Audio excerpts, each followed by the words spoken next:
إن الحمد لله نحمده ونستعينه من يهده الله فلا مضل له ومن يضلل فلا هادي له ونشهد أن لا إله إلا الله وحده لا شريك له ونشهد أن محمدا عبده ورسوله والصلاة والسلام على سيد الأنبياء والمرسلين أما بعد فأعوذ بالله من الشيطان الرجيم بسم الله الرحمن الرحيم انما المؤمنون اخوة وقال رسول الله صلى الله عليه وسلم من كذب علي متعمدا فليتبوأ مقعده من النار وقال رسول الله صلى الله عليه وسلم ما من عبد يخطب خطبة إلا الله سائله عنها ما أراد بها صدق الله وصدق رسوله النبي الكريم الأمين ونحن على ذلك لمن الشاهدين والشاكرين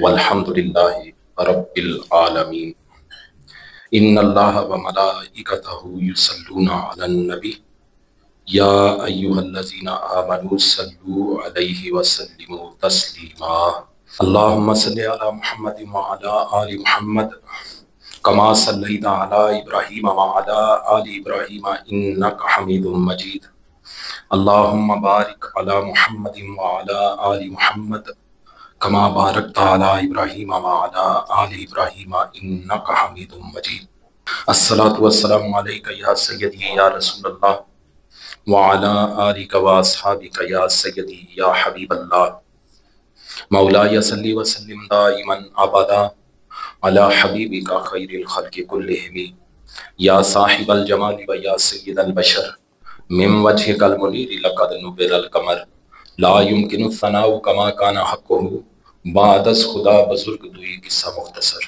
خالق کائنات جل جلالہ و عما نوالہ و اتم برہانہ کی بارگاہ میں حمد اور وجہ تخلیق کائنات حضور نبی پاک صاحب الاولاق تاجدار مدینہ سرور قلب و سینہ حضرت محمد مصطفیٰ صلی اللہ علیہ وسلم کی پاک اور مقدس بارگاہ میں ہدیہ درود و سلام پیش کرنے کے بعد معزز سامعین السلام علیکم ورحمۃ اللہ وبرکاتہ۔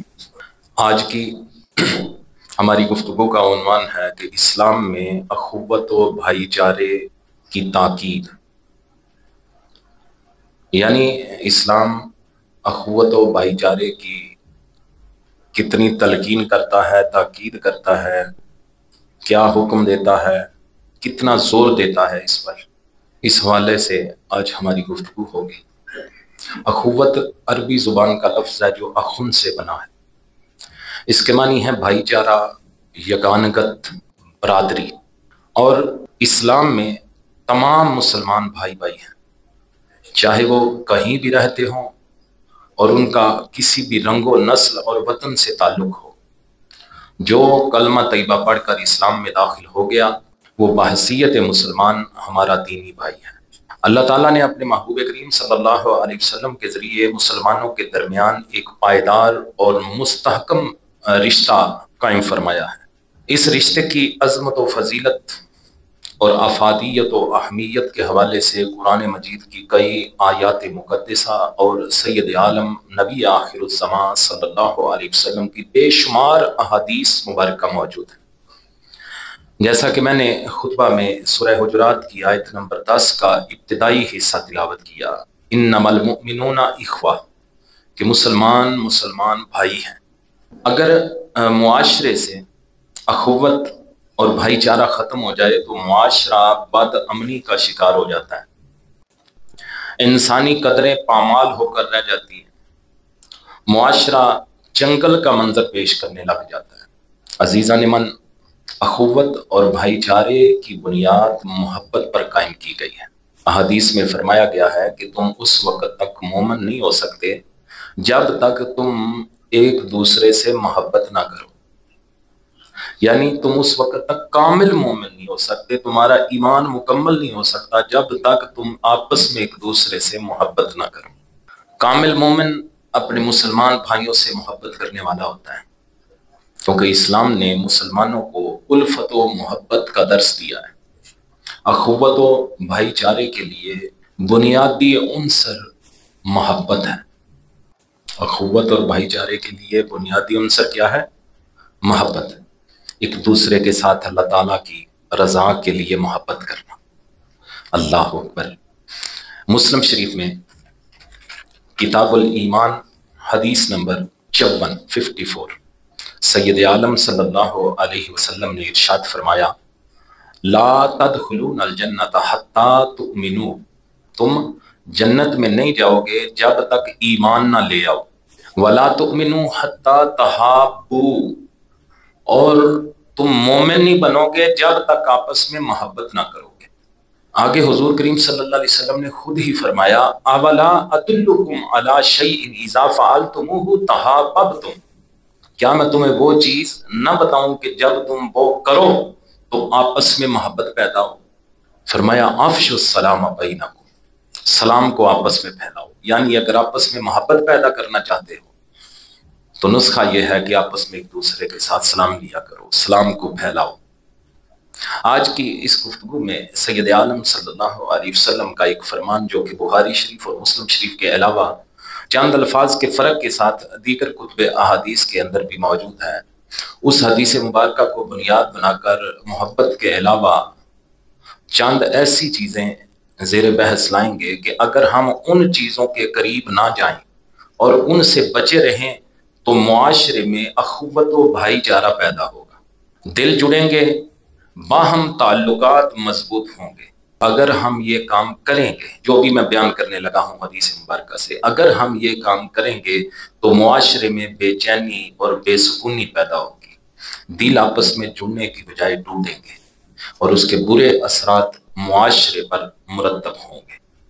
آقا کریم صلی اللہ علیہ وسلم کا یہ فرمان بخاری شریف 6066، پھر مسلم شریف 6413، مسلم شریف 6416، مختلف الفاظ کے فرق کے ساتھ سید عالم صلی اللہ علیہ وسلم نے فرمایا، ایاکم والظن فإن الظن اکذب الحدیث، بدگمانی سے بچو، بدگمانی اکثر جھوٹ ہوتی ہے۔ ولا تحسسوا ولا تجسسوا، کسی کے راز جاننے کی کوشش نہ کرو، کسی کی جاسوسی نہ کرو۔ کتنی چیزیں ہو گئی؟ 3، بدگمانی نہیں کرنی، کسی کے راز جاننے کی کوشش نہیں کرنی، کسی کی جاسوسی نہیں کرنی۔ ولا تناجشوا ولا تحاسدوا، کسی کے بھاؤ پر بھاؤ نہ بڑھاؤ اور ایک دوسرے سے حسد نہ کرو۔ کتنی چیزیں ہو گئی؟ 5، ولا تباغضوا ولا تدابروا، بغض نہ رکھو، کسی کی پیٹھ پیچھے برائی نہ کرو۔ کتنی ہو گئی؟ 7، وَكُونُوا عِبَادَ اللَّهِ إِخْوَانًا، اور اللہ کے بندو آپس میں بھائی بھائی بن جاؤ۔ مسلم شریف میں 2 مختلف مقامات پر جو ابھی میں نے آپ کو بتائے 6413 اور 6416 میں یہ الفاظ بھی ملتے ہیں۔ وَلَا تَنَافَسُوا، حرص نہ کرو۔ کتنے ہو گئے؟ 8، وَلَا تَقَاطَعُوا، ایک دوسرے سے قطع تعلق نہ کرو۔ کتنی چیزیں ہو گئیں؟ کون کون سی بلا؟ بدگمانی نہیں کرنی، نمبر 2 کسی کے راز جاننے کی کوشش نہیں کرنی، نمبر 3 کسی کی جاسوسی نہیں کرنی، نمبر 4 کسی کے بھاؤ پر بھاؤ نہیں بڑھانا، نمبر 5 ایک دوسرے سے حسد نہیں کرنا، نمبر 6 کسی سے بغض نہیں رکھنا، نمبر 7 کسی کی پیٹھ پیچھے برائی نہیں کرنی، نمبر 8 حرص نہیں کرنی، نمبر 9 ایک دوسرے سے قطع تعلق نہیں کرنا۔ یہ حضور کریم صلی اللہ علیہ وسلم کا فرمان بخاری شریف اور مسلم شریف میں موجود ہے۔ یہی جو 9 پوائنٹ ہیں، باری باری میں ان پہ تھوڑی تھوڑی گفتگو کروں گا تاکہ ہمارا یہ موضوع مکمل ہو جائے۔ پہلی چیز ہے ایاکم والظن، یعنی بدگمانی سے بچو۔ میرے دوستو، بھائیو، عزیزو، جو آدمی دوسروں کے بارے میں برے خیالات رکھتا ہو وہ کبھی ذہنی سکون نہیں پا سکتا، کہ پا سکتا ہے؟ اس لیے اسلام نے بدگمانی سے منع کیا ہے تاکہ حضور کے ماننے والے ذہنی سکون میں رہیں، اور اس کے مقابلے میں اچھا گمان رکھنے کی اسلام نے تلقین کی ہے، کیونکہ بعض بدگمانیاں بالکل بے بنیاد اور گناہ ہوتی ہیں۔ سورہ حجرات کی آیت نمبر 12 میں ارشاد باری تعالیٰ ہے، ان بعض الظن اثم، بے شک بعض بدگمانیاں گناہ ہیں۔ کس نے فرمایا؟ اللہ نے۔ بدگمانیاں، بعض بدگمانیاں گناہ ہیں۔ اگر بدگمانیاں گناہ ہیں تو کسی سے اچھا گمان رکھنا، حسن ظن رکھنا، یہ نیکی ہے، عبادت ہے۔ پھر یہ ایسی عبادت ہے جس میں نہ کوئی بدنی مشقت اٹھانا پڑتی ہے، یعنی یہ نہیں کہ نفل پڑھنے پڑتے ہیں، نہیں، صرف اچھا گمان رکھنا ہے اگلے کے متعلق، خوش گمانی رکھنی ہے، حسن ظن رکھنا ہے۔ نہ کوئی مالی قربانی دینا پڑتی ہے کہ مال خرچ کرنا پڑے تو عبادت ہوگی، نہیں، صرف اپنے مسلمان بھائی کے متعلق اچھا خیال رکھنا ہے، اس کے متعلق اپنی سوچ کو پازیٹیو رکھنا ہے۔ اور یہ مسلمان کا، مومن کا وتیرہ ہے کہ مسلمان ہمیشہ حسن ظن سے کام لیتا ہے۔ حسن ظن ایک ایسی چیز ہے جو معاشرے سے منافرت اور انتشار ختم کر دیتا ہے، اور حسن ظن سے معاشرے میں بھائی چارے کا فروغ ہوتا ہے۔ حضرت ابو ہریرہ رضی اللہ تعالی عنہ بیان کرتے ہیں کہ حضور کریم صلی اللہ علیہ وسلم نے فرمایا، حسن الظن من حسن العبادہ، کہ اچھا گمان رکھنا عبادت کے حسن کا حصہ ہے۔ ابو داؤد شریف 4993 نمبر حدیث مبارکہ، ابو داؤد شریف میں حدیث مبارکہ 4954۔ حضرت امام زین العابدین ام المومنین سیدہ صفیہ رضی اللہ تعالی عنہا کا یہ بیان نقل کرتے ہیں۔ اچھا گمان رکھنے کی میں وضاحت کر رہا ہوں کہ بدگمانی سے بچنا ہے، کسی کو بدگمان ہونے کا موقع بھی نہیں دینا۔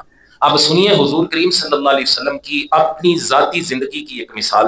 ام المومنین سیدہ صفیہ رضی اللہ تعالی عنہا کا یہ بیان امام زین العابدین روایت کرتے ہیں کہ نبی کریم صلی اللہ علیہ وسلم نے اعتکاف کیا ہوا تھا۔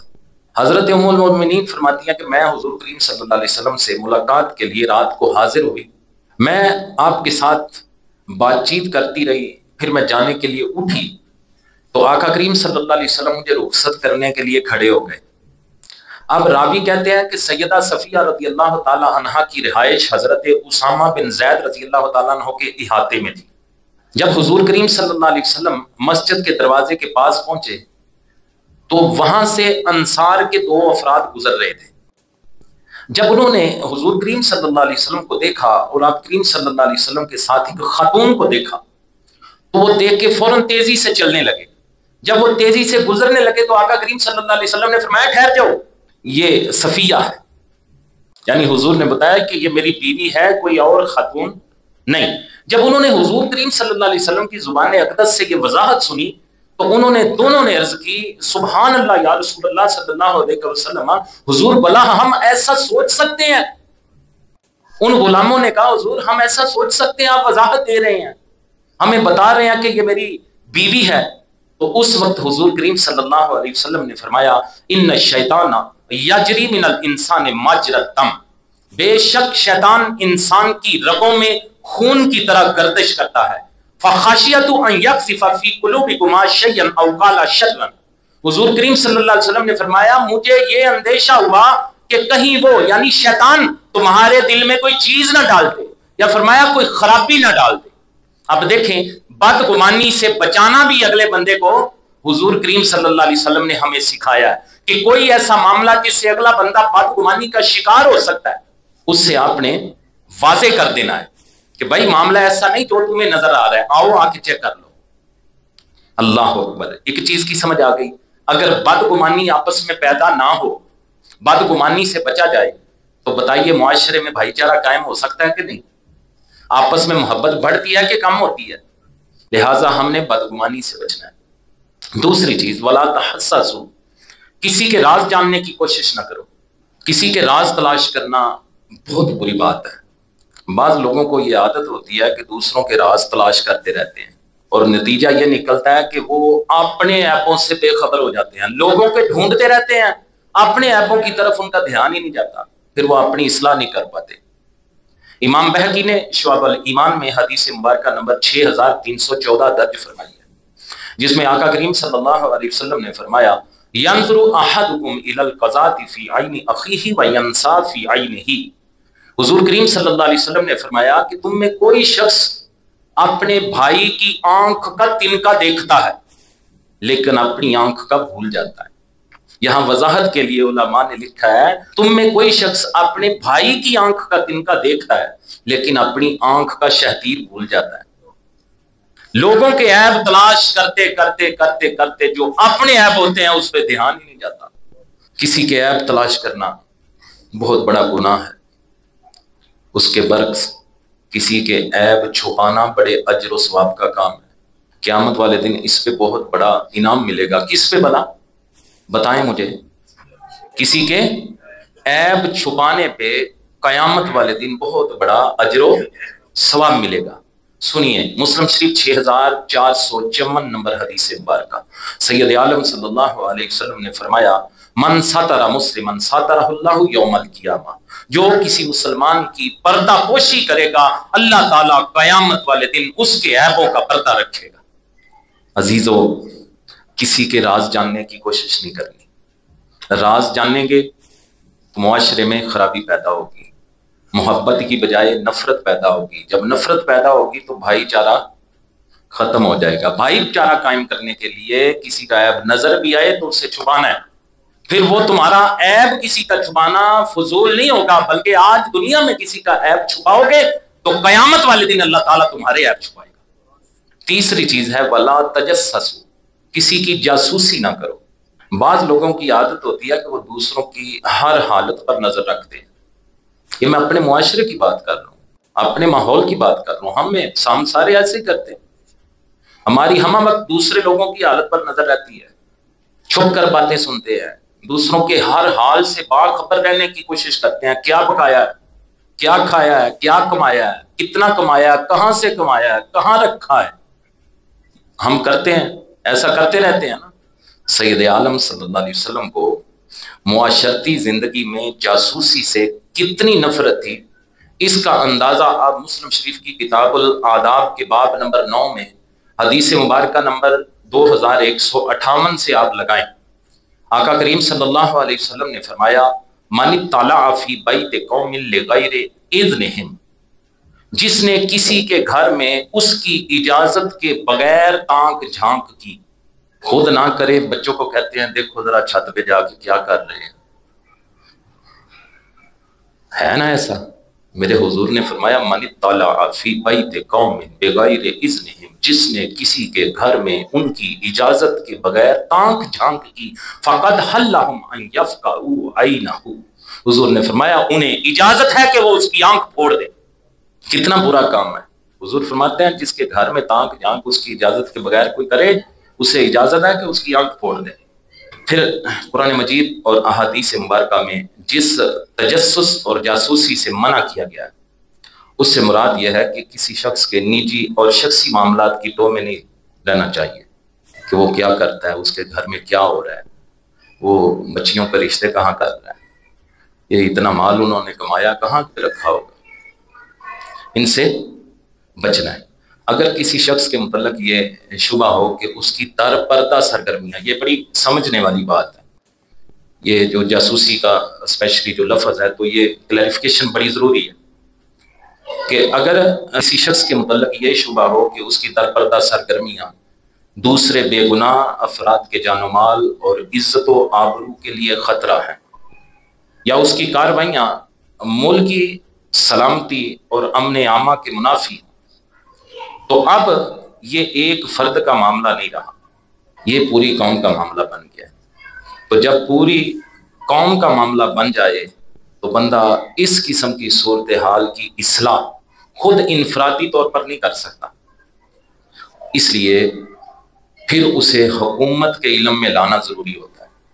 اگر ہم ایسے معاملات کو نظر انداز کریں، حکومتی علم میں نہ لائیں، تو پھر صرف ملک و ملت کا نقصان نہیں ہوتا بلکہ شرعی طور پر بھی یہ ناجائز اور گناہ ہے. اگر کوئی بندہ ملک کی سلامتی کے خلاف کام کر رہا ہے، آپ کو پتہ چل گیا، اگر آپ حکومت کو نہیں بتائیں گے، آگاہ نہیں کریں گے، تو پھر یہ شرعاً بھی جائز نہیں اور گناہ ہے. ایک اسلامی حکومت اپنے باشندوں کی خیر خواہی کے لیے، ان کے داخلی اور خارجی مسائل کو حل کرنے کے لیے انتظامی مصلحتوں کی بنیاد پر جو تجسس یا جاسوسی کا محکمہ قائم کرتی ہے، وہ تجسس اس ممانت کے تحت نہیں جو کہ ولا تجسسوا کے تحت بیان ہوئی ہے. اسی طرح پھر غذا، دوا، دیگر اشیاء یا غذائی اجناس وغیرہ میں ملاوٹ کی جاتی ہے یا نہیں، یہ پتہ کرنا ہے کہ دوائیوں میں، کھانوں کے معاملات میں، چیزوں کی خرید و فروخت میں، جو کرانے کا سامان ہے، ایسی چیزوں میں ملاوٹ ہو رہی ہے یا نہیں. محکمے رشوت لے رہے ہیں کہ نہیں، اس طرح کی اور دیگر چیزوں کو جاننے کے لیے عوامی مصلحتوں کی بنیاد پر عوام کی فلاح و بہبود کی خاطر پھر حکومت کے لیے جاسوسی کا محکمہ قائم کرنا از حد ضروری ہوتا ہے۔ پھر اسی طرح دشمن کے علاقے میں اپنے جاسوس بھیجنا بھی شرعاً جائز ہے۔ یہ الگ چیزیں ہیں جن کی جاسوسی کرنا مخصوص حالات میں جائز ہے، لیکن جو ہمارے آپس کے معاملات ہیں، ایک دوسرے کے گھروں میں تانک جان کرنا، راز جاننے کی کوشش کرنا، جاسوسی کرنا، اسے منع فرمایا گیا ہے، یہ گناہ ہے۔ چوتھی چیز، تین چیزیں ہو گئی، چوتھی چیز ولا تناجشوا، کسی کے بھاؤ پر بھاؤ نہ بڑھاؤ، یعنی جب تم کوئی چیز خریدنا نہیں چاہتے تو صرف قیمت بڑھانے کے لیے بولی نہ بولو۔ تناجشوا کیا ہے؟ ایک بندہ کوئی چیز خریدنے لگا ہے، دوسرے بندے نے خریدنی نہیں، لیکن وہ صرف اس کی قیمت بڑھانے کے لیے بولی لگا دیتا ہے۔ اگر وہ خریدنا نہیں چاہتا لیکن قیمت بڑھانے کے لیے ایسا کر رہا ہے تو حضور نے منع فرمایا۔ اگر کوئی ایسا کرے گا تو اس سے محبت فروغ نہیں پائے گی، اس سے نفرت فروغ پائے گی۔ جب نفرت فروغ پائے گی تو معاشرے میں بھائی چارہ نہیں ہوگا، معاشرے میں منافرت انتشار پھیل جائے گا۔ تو آقا کریم صلی اللہ علیہ وسلم نے ہر ایسی چیز سے منع فرمایا ہے جو معاشرے میں انتشار کا باعث ہو۔ یہ ایک دھوکہ دہی ہے، بھاؤ پہ بھاؤ بڑھانا، اور یہ ہمدردی اور خیر خواہی کے خلاف ہے۔ حضور کریم صلی اللہ علیہ وسلم نے فرمایا لا یبیع بعضکم علی بیع اخی، کوئی شخص اپنے بھائی کی خرید و فروخت میں دخل اندازی نہ کرے۔ بخاری شریف 2139۔ عمدۃ القاری میں علامہ بدر الدین عینی علیہ رحمہ نے لکھا ہے کہ اس مسئلہ میں مومن اور کافر کے درمیان فرق نہیں، اور کافر کی بیع کے اوپر بھی بیع کرنا جائز نہیں۔ یعنی یہ نہیں کہ یہ دیکھا جائے کہ آگے بندہ مسلمان نہیں لہذا اس سے ایسا کر لو۔ علماء فرماتے ہیں کہ اس معاملے میں مومن اور کافر کی کوئی قید نہیں، چاہے اگلا بندہ کافر بھی ہو لیکن پھر بھی تم نے بھاؤ بڑھانے کے لیے قیمت نہیں لگانی۔ یہ اسلام ہے۔ پانچویں چیز نبی کریم صلی اللہ علیہ وسلم نے جو بیان فرمائی وہ ہے ولا تحاسدوا، حسد نہ کرو۔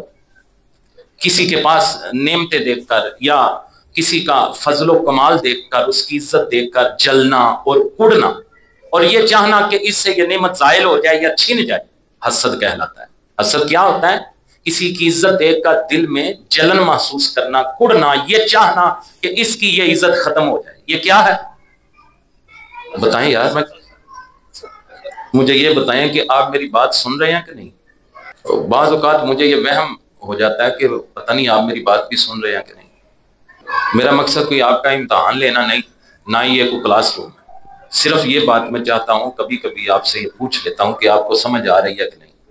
یہ اسلام کی تعلیمات ہیں، اور بڑی بدنصیبی والی بات یہ ہے کہ اب یہ جو حضور کریم صلی اللہ علیہ وسلم کا مبارک ممبر ہے نا، اس ممبر پہ ایسی باتیں بہت کم بیان ہو رہی ہیں۔ ایسا ہی ہے کہ میں غلط بیانی کر رہا ہوں؟ یہ جو اصلاح والی چیزیں ہیں اب مساجد میں زیادہ تر بیان ہو رہی ہیں۔ علماء کو اللہ نے توفیق دی ہے جن سے انسپائر ہو کے میں نے شروع کیا۔ ظاہر ہے کچھ ایسے لوگ ہیں، لیکن اکثریت میں اب حضور کریم صلی اللہ علیہ وسلم کے مبارک ممبر پہ ایسی باتیں بیان نہیں ہوتی، نہیں علماء کرتے۔ یہ چاہتے ہیں کہ آگے والے جو بندے بیٹھے ہیں وہ خوش ہوں، لیکن آپ کے خوش کرنے کی مجھے کوئی ضرورت نہیں۔ ہماری نیت ہے، میری نیت ہے الحمدللہ کہ میرا اللہ اور میرے اللہ کے محبوب راضی ہو جائے۔ لہٰذا آپ کوشش کیا کریں کہ یہ باتیں آپ اصلاح کے لیے ہیں، میری بھی اصلاح کے لیے اور آپ کی بھی اصلاح کے لیے۔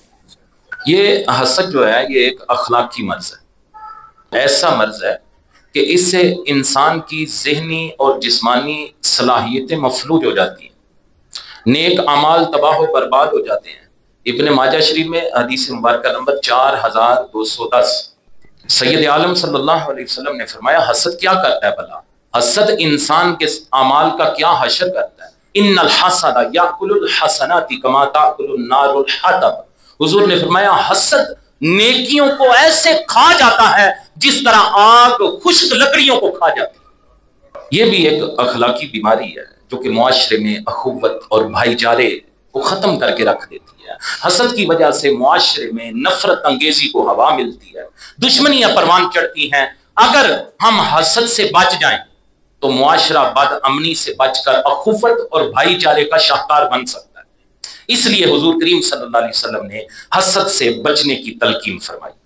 چھٹی چیز ہے لا تباغضوا، ایک دوسرے سے بغض نہ رکھو۔ اب بغض کیا ہے؟ کینہ، بغض ایک ہی چیز ہے، کسی سے پکی نفرت اور دشمنی پال لینا بغض اور کینہ ہوتا ہے۔ یہ بھی ایک معاشرتی بیماری ہے، بہت نقصان دہ ہے۔ یہ حقیقت میں دلوں میں سلگنے والی آگ ہے جو معاشرے کا امن و سکون تباہ و برباد کر دیتی ہے۔ امام غزالی احیاء العلوم میں لکھتے ہیں کہ جب آدمی عاجز ہونے کی وجہ سے فوری غصہ نہیں نکال سکتا تو وہ غصہ باطن کی طرف چلا جاتا ہے، اندر بیٹھ جاتا ہے باطن میں، وہاں داخل ہو کر پھر وہ بغض و کینہ میں شکل اختیار کر لیتا ہے۔ کینہ کا مفہوم یہ ہے کہ کسی کو بھاری جاننا، اس سے نفرت کرنا اور دشمنی رکھنا، اور بات ہمیشہ ہمیشہ کے لیے دل میں رکھ لینا، گنڈ مار لینا۔ وقت پر بندہ کمزور ہے، سمجھتا ہے یہ باری ہے، لیکن وہ اس کا غصہ جو اس وقت نہیں نکال سکا اندر چلا جاتا ہے۔ امام غزالی فرماتے ہیں پھر وہ اسے گانٹ مار لیتا ہے، اندر بٹھا کے پکا کر لیتا ہے، وقت آئے گا تو پھر کروں گا، اندر ہی اندر سلگتا رہتا ہے۔ یہ کیا ہے؟ کینہ، بغض۔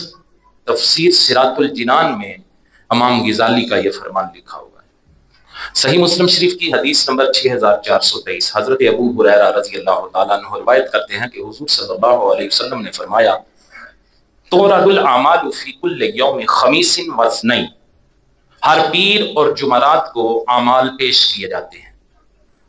فیغفر اللہ عز وجل فی ذلک اليوم لکل امرئ لا یشرک باللہ شیئا، اللہ تعالیٰ ہر اس شخص کی مغفرت کر دیتا ہے جو اللہ تعالیٰ کے ساتھ کسی کو شریک نہیں کرتا۔ الا امرأ کانت بینہ و بین اخیہ شحناء، حضور نے فرمایا سوا اس شخص کے جو اپنے بھائی کے ساتھ کینہ رکھتا ہے۔ فَيُقَالُ أَرْقُوا هَذَيْنِ حَتَّى يَسْتَلِحَتْهُ هَذَيْنِ حَتَّى يَسْتَلِحَا، حضور کریم صلی اللہ علیہ وسلم نے فرمایا کہ یہ حکم ہوتا ہے، یہ فرمان ہوتا ہے کہ ان کو مہلت دو حتیٰ کہ یہ صلح کر لیں، ان کو مہلت دو حتیٰ کہ یہ صلح کر لیں۔ جب تک وہ صلح نہیں کرتے ایسا بندہ بھی بخشا نہیں جاتا، چاہے وہ شرک بھی نہ کرے، چاہے وہ شرک بھی نہ کرے، لیکن اپنے بھائی کے ساتھ کینہ رکھتا ہے، اپنے ماحول میں عزیز و اقارب کے ساتھ، دوست احباب کے ساتھ، محلہ داروں کے ساتھ کینہ رکھتا ہے، بغض رکھتا ہے، لیکن شرک بھی نہیں کرتا۔ حضور فرماتے ہیں ہر بندہ بخشا جاتا ہے، مغفرت ہو جاتی ہے، لیکن یہ ایسا بندہ ہے جو شرک بھی نہیں کرتا لیکن یہ کینہ رکھتا ہے دل میں اپنے بھائی کے لیے۔ حضور فرماتا ہے اس کے لیے کہا جاتا ہے کہ انہیں مہلت دو، انہیں مہلت دو، 2 مرتبہ یہ کہا جاتا ہے انہیں مہلت دو، جب تک وہ اس سے توبہ نہیں کرتا، اپنے دل سے کینہ ختم نہیں تک کرتا، تب تک اس کی بخشش نہیں ہوتی۔ کنز العمال میں حدیث مبارکہ 7396، حضور کریم صلی اللہ علیہ وسلم کا یہ فرمان موجود ہے اس حدیث مبارکہ میں کہ بغض رکھنے والوں سے بچو، کیونکہ بغض دین کو مونڈ دیتا ہے، یعنی دین کو تباہ و برباد کر دیتا ہے۔ جو لوگ بغض کرتے ہیں حضور فرماتے ہیں ان سے بچو، ان کی صحبت میں نہیں جانا، ان کی صحبت سے بچنا ہے۔ کیوں؟ کہ اگر تم اس کے ساتھ لوگے گے تمہارا دین بھی تباہ و برباد کر کے رکھ دے گا۔ 7ویں چیز ہے ولا تدابروا، کسی کی پیٹھ پیچھے برائی نہ کرو۔ یہ پیٹھ کے پیچھے برائی کرنا غیبت کہلاتا ہے۔ کیا کہلاتا ہے؟ غیبت ایک کبیرہ گناہ ہے۔ کیا ہے؟ جس طرح زنا کبیرہ گناہ ہے، جھوٹ بولنا کبیرہ گناہ ہے، امانت میں خیانت کرنا، قتل کرنا، شرک کرنا کبیرہ گناہ ہے، اسی طرح کسی کی پیٹھ پیچھے اس کی برائی بیان کرنا یہ کیا کہلاتا ہے؟ غیبت، اور غیبت بھی کبیرہ گناہ ہے، اور قرآن و احادیث نے اس سے سختی سے منع فرمایا۔ غیبت کرنے والے کو اپنے بھائی کا گوشت کھانے والا کہا گیا ہے۔ سورہ حجرات آیت نمبر 12، اللہ رب العزت نے ارشاد فرمایا وَلَا يَغْتَبْ بَعْضُكُمْ بَعْضًا، اور ایک دوسرے کی غیبت نہ کرو۔ أَيُحِبُّ أَحَدُكُمْ أَن يَأْكُلَ لَحْمَ أَخِيهِ مَيْتًا فَكَرِهْتُمُوهُ، اللہ فرماتا ہے کیا تم میں کوئی پسند کرے گا کہ اپنے مرے ہوئے بھائی کا گوشت کھائے؟ تو یہ تمہیں ناپسند ہوگا۔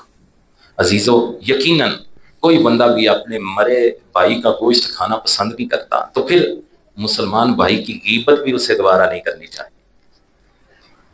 کیونکہ مسلمان بھائی کی پیٹھ پیچھے اس کی غیبت کرنا، اسے برا بھلا کہنا، اس کے مرنے کے بعد اس کا گوشت کھانے کی طرح ہے، کیونکہ جس طرح گوشت کاٹنے سے اس کو ایذا ہوتی ہے، اسی طرح اس کی بدگوئی کرنے سے اسے قلبی تکلیف ہوتی ہے۔ ایک چھوٹا سا واقعہ سنیں آپ اس حوالے سے۔ حضور کریم صلی اللہ علیہ وسلم کی یہ مبارک عادت تھی کہ جب جہاد پر روانہ ہوتے، کوئی سفر فرماتے، تو ہر دو مالدار صحابیوں کے ساتھ ایک غریب صحابی کو لگا دیتے۔ حکمت یہ ہوتی کہ اس کی عزت نفس مجروح نہ ہو۔ کس طرح کہ وہ غریب ان کی خدمت کرے گا اور اجرت کے طور پہ وہ امیر اسے کھانا کھلائیں۔ یہ حضور کریم صلی اللہ علیہ وسلم کی حکمت تھی، آپ کا طریقہ تھا۔ اسی دستور کے مطابق ایک مرتبہ حضرت سلمان فارسی رضی اللہ تعالی عنہ، ان کی ڈیوٹی لگ گئی دو مالدار صحابہ کے ساتھ۔ ایک دن ایسے ہوا سفر میں کہ وہ سو گئے اور کھانا نہ تیار کر سکے۔ ان دونوں نے کھانا طلب کیا تو انہوں نے کہا کہ کھانا تو نہیں ہو سکا تیار۔ تو ان دونوں نے کہا جاؤ جا کے نا حضور کریم صلی اللہ علیہ وسلم کے کچن سے حضرت اسامہ بن زید رضی اللہ تعالیٰ عنہ کے پاس چلے جاؤ، چلو وہاں سے کھانا لے آؤ۔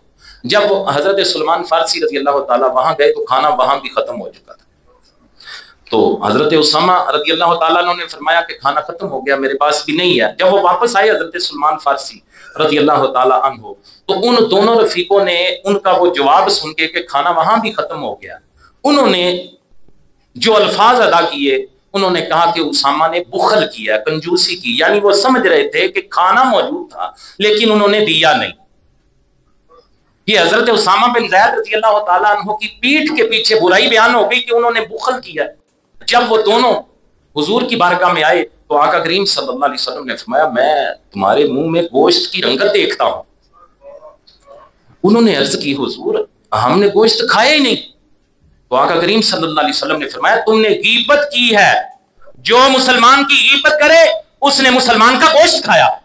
مسلمان کی پیٹھ پیچھے اس کی برائی بیان کرنا کتنا برا عمل ہے۔ جب اس طرح برائیاں بیان ہوں تو پھر محبتیں تو پروان نہیں نہ چڑھتی۔ اگر مسلمان کی پیٹھ پیچھے اس کی تعریفیں کرو، برائیاں بیان نہ کرو، تعریفیں کرو تو محبتیں پروان چڑھتی ہیں۔ جب محبتیں پروان چڑھتی ہیں تو معاشرہ بھائی چارے کا ایک شاہکار نمونہ بنتا نظر آتا ہے۔ 8ویں چیز ولا تنافسوا، حرص نہ کرو۔ جب انسان کے پاس اس کی ضرورت سے زیادہ مال ہوتا ہے تو وہ عموماً اس مال کو نفسانی خواہشوں، دنیا کی حرام لذتوں کے اصول میں خرچ کرتا ہے۔ آپ دیکھتے بھی ہیں، اور الا ماشاءاللہ عموماً مالدار آدمی اپنے مال کو بڑھانے کے لیے پھر غیر قانونی اور ناجائز ذرائع بھی استعمال کرتا ہے۔ کس لیے کہ حرص ہوتی ہے دولت کی، دولت بڑھے۔ اس حرص کے لیے پھر وہ بڑے ناجائز کام کرنے شروع کر دیتا ہے کہ میری دولت بڑھ جائے، جیلی اور نقلی اشیاء بنانی شروع کر دیتا ہے، نشہ ور چیزوں کا کاروبار شروع کر دیتا ہے، اسمگلنگ، ذخیرہ اندوزی، چور بازاری تک میں ملوث ہو جاتا ہے۔ کس لیے کہ میری دولت بڑھے۔ ان تمام خرابیوں کی اصل وجہ مال دنیا کی حرص ہے۔ اگر وہ بندہ بقدر ضرورت مال پر قناعت کرتا تو ان تمام خرابیوں سے بچ جاتا کہ نہیں۔ اس لیے میرے حضور نے فرمایا ولا تنافسوا، حرص نہ کرو۔ حدیث مبارکہ میں مال کو ویسے بھی فتنہ قرار دیا گیا۔ ترمذی شریف 2258 نمبر حدیث مبارکہ، آقا کریم صلی اللہ علیہ وسلم نے فرمایا ان لکل امت فتنۃ وفتنۃ امت المال، ہر امت کی مخصوص آزمائش ہوتی ہے اور میری امت کی مخصوص آزمائش مال ہے۔ حرص ایک ایسی لت ہے کہ جسے لگ جائے پھر اس کی جان نہیں چھوٹتی۔ میرے آقا کریم صلی اللہ علیہ وسلم کا فرمان ترمذی شریف 2261 میں موجود ہے۔ حضرت انس بن مالک رضی اللہ تعالیٰ عنہ روایت کرتے ہیں کہ حضور کریم صلی اللہ علیہ وسلم نے فرمایا یحرم ابن آدم یشب من حسنتان الحرص علی العمر والحرص علی المال۔ حضور نے فرمایا آدمی بوڑھا ہو جاتا ہے لیکن دو طرح کی حرص اس میں جوان رہتی ہے، ایک لمبی زندگی کی اور دوسرا مال کی۔ یہ حضور نے فرمایا کہ بندہ بڑھا ہو جاتا ہے پر دو حرصاں وہ جوان ہی رہندیاں نے کہ میں ہمیشہ زندہ رہاں، لمبی عمر پاواں تے میرا مال ودتا رہے۔ اللہ اکبر۔ مال کی حرص میں مبتلا شخص کی حرص کبھی پوری نہیں ہوتی۔ جتنا مال اس کے پاس آ جائے اس کا دل مزید اتنی دولت کا حریص ہو جائے گا۔ حضرت انس بن مالک رضی اللہ تعالیٰ عنہ بیان کرتے ہیں کہ حضور کریم صلی اللہ علیہ وسلم نے فرمایا لو کان لابن آدم وادیان من ذهب لاحب ان يكون له ثالث ولا يملأ فاه الا التراب۔ حضور کریم صلی اللہ علیہ وسلم نے فرمایا اگر آدمی کے پاس سونے کی ایک وادی ہو تو وہ یہ پسند کرے گا کہ اس کے پاس دوسری وادی بھی ہو۔ پھر حضور نے فرمایا لا يملأ فاه الا التراب، اس کا پیٹ صرف مٹی بھر سکتی وَيَتُوبُ اللَّهُ عَلَى مَنْ تَابَ۔ حضور فرماتے ہیں جو شخص توبہ کرتا ہے اللہ تعالیٰ اس کی توبہ قبول فرماتا ہے۔ اگر کوئی حرص میں مبتلا ہے تو آج ہی توبہ کرے، میرے حضور فرماتے ہیں اللہ توبہ قبول فرما دیتا ہے۔ ترمذی شریف 2259 نمبر۔ نبی کریم صلی اللہ علیہ وسلم کے علماء معاشرے میں جب مال و دولت اکٹھا کرنے کی دوڑ لگ جائے تو پھر معاشرے میں ابتری پھیلتی ہے۔ اللہ تعالیٰ سے عبودیت کے ساتھ ساتھ آپس میں اخوت و بھائی چارہ ختم ہو جاتا ہے، حقیقی رشتے قطع تعلقی کا شکار ہو جاتے ہیں اور ٹوٹ پھوٹ جاتے ہیں۔ مال دولت زر زمین کی حرص، آپ دیکھتے ہیں بھائی سے بھائی کا گلا کٹوا رہی، بیٹا باپ کا گلا کاٹ رہا ہے، کس لیے؟ دولت کی وجہ سے، زمین کی وجہ سے، زن کی وجہ سے، زر کی وجہ سے۔ اگر ایسی چیزیں ہمارے دل میں گھر نہ کرے، ہمیں دولت بڑھانے کا جنون نہ ہو، ہم اس حرص میں مبتلا نہ ہو تو بھائی بھائی کے ہاتھوں قتل نہیں ہوگا، باپ بیٹے کے ہاتھوں قتل نہیں ہوگا۔ اگر ایسے معاملات نہ ہوں تو معاشرے میں محبت بڑھے گی۔ اگر ہم حرص نہ کریں تو معاشرے میں محبت کو فروغ ملے گا۔ جب محبت کو فروغ ملتا ہے تو پھر معاشرے میں بھائی چارہ پیدا ہوتا ہے۔ نویں چیز، آخری چیز، وہ ہے لا تقاطعوا، ایک دوسرے سے قطع تعلق نہ کرو۔ مسلمانوں کا باہمی رنجش میں 3 دن سے زیادہ رہنا ناجائز ہے، جائز نہیں۔ 3 دن تک قطع تعلق رکھا جا سکتا ہے۔ ہاں اگر کسی کو تادیب یا عتاب کرنا مقصود ہو تاکہ اسے سبق حاصل ہو، اس نے کوئی غلط خلاف شریعت کام کیا تھا، اسے کوئی سبق حاصل ہو، پھر جائز ہے 3 دن سے زائد۔ یا جو لوگ اعلانیہ معصیت کریں، سرعام گناہ کر کے اس پہ فخر کریں، پھر اس پر ڈٹ جائیں اور پھر توبہ بھی نہ کریں، اس صورت میں بھی آپ اس سے قطع تعلق کر سکتے ہیں۔ پھر جو اہل بدعت لوگ ہیں اور اسلام دشمن جو مخالفین ہیں، ان سے قطع تعلق کرنا بھی ضروری ہے۔ یہ الگ بات ہے کہ آپ کو دیکھنا پڑے گا کہ اہل بدعت لوگ کون ہیں، کیونکہ اس دور میں بدعت کی تعریف کو بڑھ مٹ کر دیا گیا۔ کسی دن مجھے وقت ملا انشاءاللہ باقاعدہ موضوع میں آپ کو سناؤں گا کہ بدعت ہے کیا۔